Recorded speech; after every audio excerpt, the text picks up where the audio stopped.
My name is George Guthrie. I'm a family physician, board certified, also a Certified Diabetes Educator, have a Master's of Public Health degree in nutrition.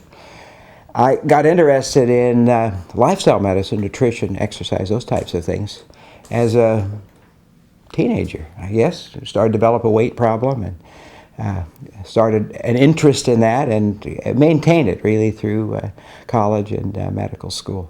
I did my residency at a small community hospital in the Chicago area, and a fellow by the name of Don Bennett would come out, volunteer in the residency, and teach us.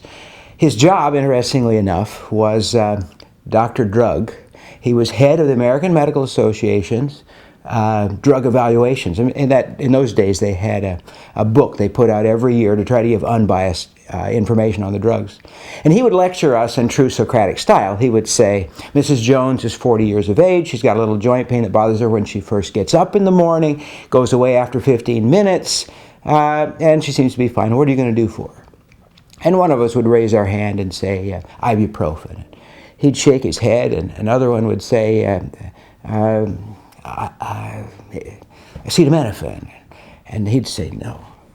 And then he certainly doesn't want to prescribe a narcotic. And his response caught me every time I finally learned the lesson. He would say, no, what is the non-drug therapy? So I was taught early to look for non-drug therapy. But the turning point for me, the big turning point, was while I was practicing on the island of Guam, and I had an Italian businessman that came in with some skin lesions. I wasn't sure what they were, but they looked like cholesterol deposits. Did the laboratory work. He had diabetes, didn't know he had it. His lipids were terrible, just like we expected with his skin cholesterol lesions. Blood pressure was up and he was obviously obese. When I offered him insulin and told him he needed it, his fasting blood sugars were over 200. He erupted, a veritable Vesuvius, Italian volcano. When it finally calmed down, I said to him, I've been thinking about this. As long as you do what I tell you to do and your blood sugars come down, I won't say anything about medicine, I won't say anything about insulin. He said, Doc, I'll do it.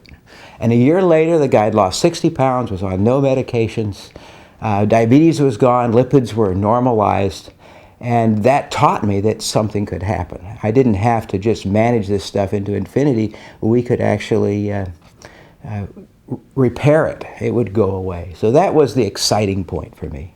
I now work at a family medicine residency teaching young residents about lifestyle and family medicine. I mean, we do orthopedics and OB and those types of things as well. But my goal is to teach them about how lifestyle can really change the chronic disease. It needs to be a part of their thinking. Harking back to my training, what's the non-drug therapy? And often it is much more effective. So that's the joy of my life. I'm also enjoying the patients that are coming to see me. In our practice, I seem to have more new patients than the other faculty, and more patients are coming because they want this type of a thing. I'm very pleased to see the openness in the public, the desire for lifestyle medicine, interacting over nutrition and these types of things, as well as in my young residents. When they come out of medical school, they're much more interested, I think, over the years in this same type of thing. This may be a little bit of a surprise to you, but I have taken my patient experience in a little different direction.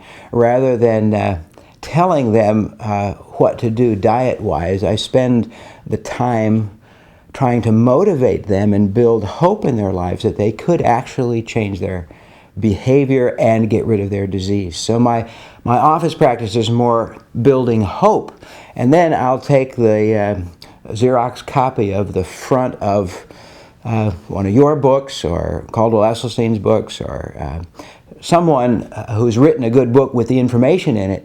And then I say, go buy this on Amazon. And if you really want to do it, I'll help you with it.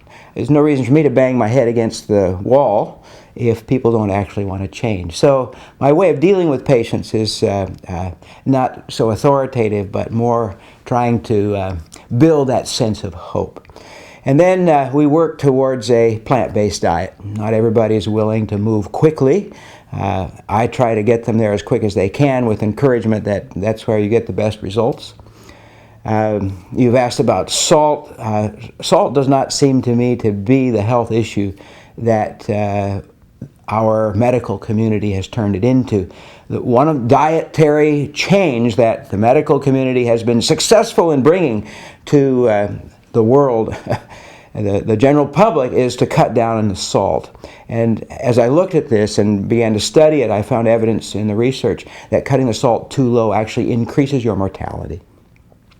So I encourage people to take the salt, and it's not so much the salt that's a problem, it's inadequate amounts of potassium. And the potassium-sodium balance ends up being really important here. Where do you get potassium in your diet? Well, it comes from fruits and vegetables. And so, break out those beans, they seem to be some of the highest in potassium. It's not just bananas, but almost everything has quite a bit of potassium if it's a whole plant food. You see, there's a problem with a low-sodium diet. It does three things. It increases insulin resistance. It activates the renin-angiotensin system, which is one of the most potent kind of causes of atherosclerosis, and increases vascular tone. I mean, this is kind of what we would expect to happen.